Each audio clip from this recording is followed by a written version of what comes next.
The biggest hurdle that Caitlin Clark needs to overcome is her head coach. And right now I'm at a point where I don't need or want that in my life. Nobody cares and nobody's watching, and you can stink it up. Go to the Atlanta Dream. Nobody will be talking. All season, a big chunk of Caitlin Clark's fan base has had the same concern in the back of their mind, that Stephanie White might not be the coach who maximizes Caitlin, protects her, and builds the right identity around her. And after that Fever Insider interview, a lot of fans feel like whatever patience they had left is gone. The playoff run bought some time, sure, but those comments flipped the mood fast. You're already seeing people say Caitlin needs a fresh start, not just a different system, but a different environment that actually appreciates what she brings. You know, it's a great tool for a lot of different reasons. I just think it's become such a negative space, and it's just become a cesspool for negativity. And right now I'm at a point where I don't need or want that in my life. So let's break down what was said, why it landed the way it did, and why this argument has become so heated. Quick experiment before we go deeper. Do you think Stephanie White is the right coach for Caitlin Clark? Drop a Y in the comments if you think she is. Drop an N if you think she's not. Now, I'm not going to pretend the interview was wall-to-wall negativity. White did praise Caitlin. She talked about her maturity, her competitiveness, and the kind of spotlight she lives under. She framed Caitlin like a true one of one, the type of athlete that changes the attention level around a franchise. But that's not what people clipped. The part that sparked the backlash was the tone around social media. Because fans have heard this before. When coaches and players start talking about how awful social media is, it rarely stays general. It almost always becomes a subtle way to scold the loudest group in the room, and right now the loudest group in the room is Caitlin's fans. We're saying let Caitlin do her thing. You are forgetting. You knew the spotlight Caitlin Clark had before you got here. You knew that before you got here. You signed up to be under the microscope and in the spotlight. That's part of the reason you came. That's part of the reason a lot of these players came, Natasha, because y'all wanted to gain off of Caitlin Clark's celebrity and clout. And y'all came over here so y'all can get clout. But you didn't like the other side of the coin, which was there is going to be a level of scrutiny. You are going to be held accountable. If you want to go somewhere where nobody cares and nobody's watching and you can stink it up, go to the Atlanta Dream. Nobody will be talking about you. And here's the problem. A lot of those fans don't see themselves as toxic. They see themselves as the only ones consistently defending Caitlin when the narratives get weird, when the credit gets redistributed, when obvious realities get blurred into it's the collective. So when the coach leans into complaints about the noise, fans don't hear leadership. They hear irritation. They hear your presence is a headache. And if you're the fan base that's buying the tickets, driving the ratings, and making every road game feel like a home game, that's going to hit a nerve. That's why this isn't just about one interview. It's about a buildup. And it's about whether the Fever are building around Caitlin or managing around her. Fans have basically zeroed in on one thing, the disconnect between what they want to watch and what they feel Stephanie White is trying to force. Because most of the new audience is here for Caitlin Clark. They fell in love with the Iowa version, pace, freedom, deep threes with confidence, the game feeling like it could explode at any moment. They didn't sign up to watch a star get turned into a decoy, jogging to the corner while the offense crawls through half-court sets. To them, that isn't structure. That's taking the most electric player in the league and putting a governor on the engine. And that's the conflict, plain and simple. When you take over a team that has the league's biggest draw, there's an expectation that the entire identity tilts toward that player. Not as a slogan, not as marketing, but on the floor. So when fans feel like the system is built to flatten her impact, of course the pushback gets loud. That's not random hate. That's frustration from people who believe they're watching a generational talent being managed instead of unleashed. The reason the social media comments landed so badly is because fans think they've been watching evidence stack up for months. They hear the messaging about fit and system, and it registers like a warning sign. Not, how do we make Caitlin unstoppable, but But how do we make Caitlin behave? And if you're a fan who watched what she did at Iowa, that feels backwards. Caitlin is the system. The system should be built around her gravity, her decision-making, her ability to bend defenses. And when Caitlin herself has hinted that she needs the ball more, fans take that as confirmation. When people point out moments where she catches fire and then gets pulled back into a more controlled rhythm, they don't see coaching discipline. They see fear of letting her play. So that's the backdrop. That's why fans are already on edge before the interview even gets to the second flashpoint. Because the real meltdown didn't come from the social media talk alone. It came when Stephanie shifted to Kelsey Mitchell, and the way she framed priorities made a lot of fans feel like the hierarchy is upside down. And I guess with the offseason too, Amber mentioned in her exit interview that the number one priority was to land Kelsey in free agency again. Just how important was she to your team this year? How important has she been to the Fever? Obviously, the 8 years she's been with the franchise, and how badly do you want to keep her around? I mean, yeah, she was the number one priority a year ago, and she's the number one priority this year. She's been so important. And, I said this last year, Kelsey deserves to go through this stage of her Indiana Fever career. She's been through sort of the worst of the worst, for lack of a better term, in and out of the building, growing pains with getting the organization back. You don't get back-to-back number one picks unless you've been at the bottom for a while, right? And she showed up like a pro every day. Now, to be fair, a coach talking about priorities in free agency isn't automatically a shot at Caitlin. Kelsey has been there through the down years. She's earned respect, and any coach would want to keep an elite scorer who fits the locker room and the city. But that's not how fans heard it. Fans heard a coach publicly centering someone other than the player who changed the franchise's universe, and they immediately translated it into, Caitlin is optional in this vision. She's the draw, but not the centerpiece. And once that idea takes hold, every rotation choice, every possession where she's off ball, every late game sequence becomes evidence in the same argument. And that's where people really started losing it. When Stephanie said, we want to continue to build around her success, people didn't just hear support, they heard an admission. What is it with this rite of passage thing in the WNBA?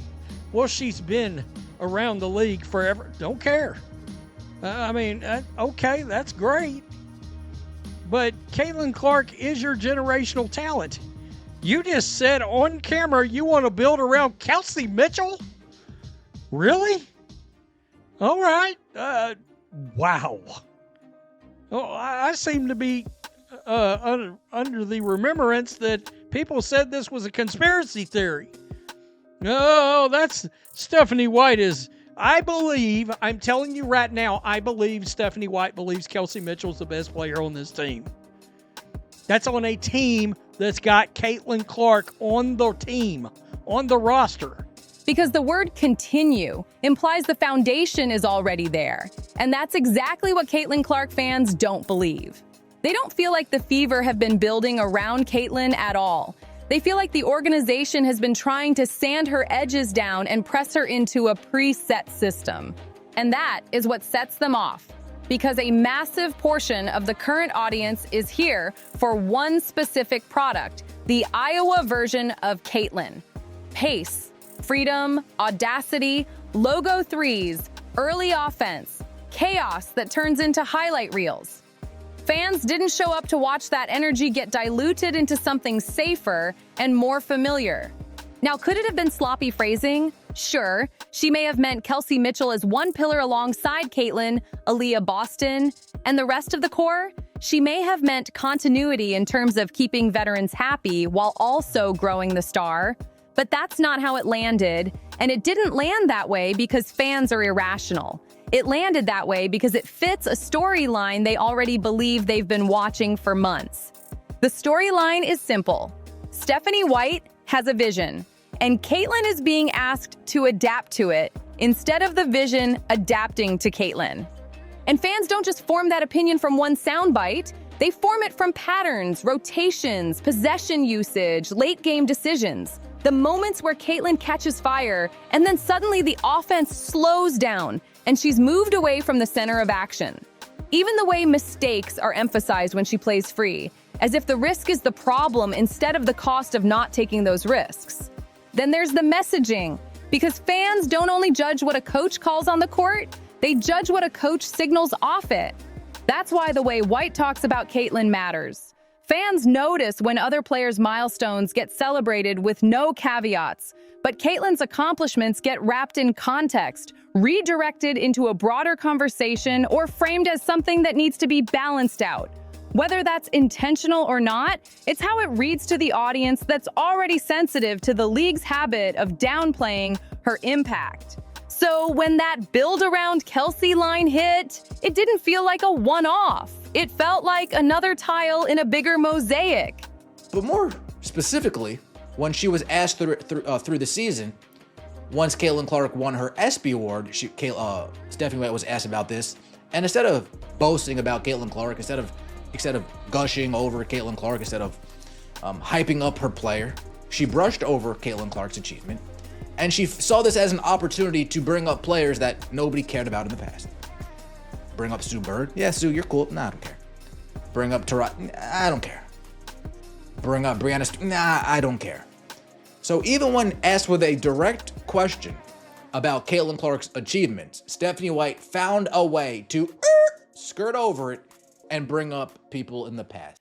Old guard comfort first, Caitlin adaptation second. And here's the part that's easy to miss if you only watch the interview in isolation. On the surface, most of what was said is pretty standard coach talk. Any coach can complain about social media. Any coach can praise multiple players. Any coach can talk up a pending free agent and emphasize loyalty. But the reaction shows where the temperature is right now. The fan base isn't reacting to the literal words. They're reacting to what they think the words reveal. Because at this moment, Caitlin Clark isn't just a player to a lot of people. She's the reason they're watching it all. And when those fans feel like the team isn't fully leaning into what makes her special, they don't argue like casual fans, they mobilize like stakeholders. So tell me what you think. Was that continue building around her success line harmless coach speak that got clipped out of context? Or did it accidentally tell the truth about where Caitlin sits in the real hierarchy? Another layer to this that fans keep bringing up is the way the league's entire media ecosystem has handled the Caitlin Clark era. Because the Stephanie White interview didn't happen in a vacuum. It landed inside a climate that already feels hostile, or at least allergic, to the idea that one player is driving the bus. People were angry. And they're angry about Stephanie White, and they're angry about something else. Stephanie White said in that interview, apparently, that the Fever should build around Kelsey Mitchell, which shows that she's the wrong coach for Caitlin Clark, and she's there to sabotage the team.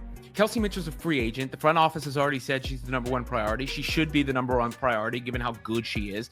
And when Stephanie White said they want to continue to build around Kelsey Mitchell, she means Kelsey Mitchell is part of the franchise, part of the foundation, part of the core. Caitlin Clark, Kelsey Mitchell, Aaliyah Boston, Lexi Hull, the core of the team. But the core of the backcourt is Caitlin Clark and Kelsey Mitchell. We've already seen them thrive together. I feel like I'm taking crazy pills. We've already seen how dangerous they are. We've already seen Caitlin Clark express her admiration for Stephanie White, express her admiration for Kelsey Mitchell. We've seen Kelsey Mitchell express her admiration for Caitlin Clark, and we've seen them cook together. So, what is the problem? For 2 straight seasons, you've had new fans arrive in massive numbers and then get lectured the moment they point out the obvious. They're told the growth isn't about Caitlin. They're told it's the collective. They're told not to center one player, and meanwhile, the coverage plays games with comparisons, cherry-picking windows that avoid the most inconvenient truth, that when Caitlin isn't on the floor, the casual audience doesn't just dip, it disappears. So fans don't just feel ignored, they feel managed, like the league wants their money and their eyeballs, but doesn't want to admit why they showed up. That's what people mean when they say the ecosystem can't handle her being the star. Not because she's unworthy, but because a lot of people built careers and reputations in a world where the WNBA didn't revolve around a single gravitational center. Caitlin changes that. And instead of embracing it, too many voices seem determined to sand it down until it looks familiar again. And in my opinion, that's the real missed opportunity. The league's #1 job should have been converting these new viewers into long-term WNBA fans, not scolding them, not treating them like a problem to be corrected. You win them over by welcoming them, by teaching the history without demanding they pretend the present isn't different, and by building a product that leans into the reason they bought a ticket in the first place. Because once a new fan feels disrespected, it becomes 10 times harder to keep them. That's why the Sophie Cunningham situation stands out so much to people. Sophie is one of the few players who seems willing to say what everyone can see. When she speaks up about how Caitlyn is defended, how she's officiated, how narratives get twisted, fans don't view it as drama. They view it as honesty. And it literally pisses me off when people are like, she's not the face of the league. Who would be? What? Sabrina? No. No, there's really good, well-known people in our league. I'm not discrediting them. We have a lot of badasses in our league. Yeah. Hell yeah to that. I'm all for that. But when people try to argue that she's not the face of our league, Yeah. or if our league would be where we're at without her, you're dumb as shit. Yeah. You're literally dumb as fuck. And that honesty is rewarded. Her popularity jumps because she's giving voice to what the new audience has been thinking. She becomes a symbol, not just of being a good teammate, but of being willing to challenge the unspoken rules, which also explains why she becomes a lightning rod. In a league where certain people prefer quiet compliance, the loudest truth teller will always become the target. Now, to close this out, there's one thing Stephanie White said that actually does matter, and it's the one part I agree with. She's right that multiple things can be true at the same time. It can be true that she respects Caitlyn as a competitor, genuinely. It can be true that she didn't mean to imply Caitlyn is secondary. It can be true that she wants balance, wants everyone involved, wants the team to be bigger than one player. And it can also be true that fans have watched enough to believe the current structure doesn't fully unleash Caitlyn. I think this is just such a pivotal point in the WNBA because there are so many eyes on us. There's so many new fans. There's millions, I should say, new fans. And at the end of the day, she's worried about her. In all of her statements, it's all like, well, I got us here and I should. And Kathy, no one cares. Literally, no one cares. How you're sitting right there, that's how we feel every time she speaks. Every time she speaks, us as players, that's how we feel. That the system asks her to adjust more than it adjusts to her. That the messaging around her is always filtered through caution. And that, even if nobody intends harm, the environment still may not be the best one for her to reach her full ceiling. That's the tension. That's why one interview turned into a firestorm. Because fans aren't only reacting to Stephanie White, they're reacting to what she represents in the bigger picture.